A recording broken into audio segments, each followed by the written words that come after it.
નમસ્કાર દોસ્તો, કેમ છો બધા? મજામાં છો ને? તો આ ઉનાળાની ઋતુ ચાલી રહી છે.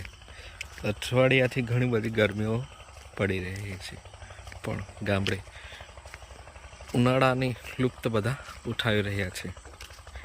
કેમ કે નાના બાળકો હોય કે યુવાનો હોય કે કેટલાક છોકરાઓ એ તો નદી કિનારે નાહવા જતા હોય છે. નદી કિનારે, પછી નહેરે, અને કેટલાક વચ્ચે માર્ગીઓ.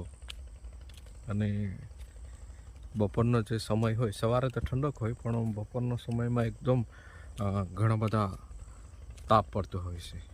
તો મોટા મોટા જે વૃક્ષો હોય એ વચ્ચે માર્ગીઓ કે ફેરિયાઓ કે સરસ મજાનો ચબૂતરો હોય એની નીચે બપોરનું ભોજન લેતા હોય છે અને આરામ કરતા હોય છે.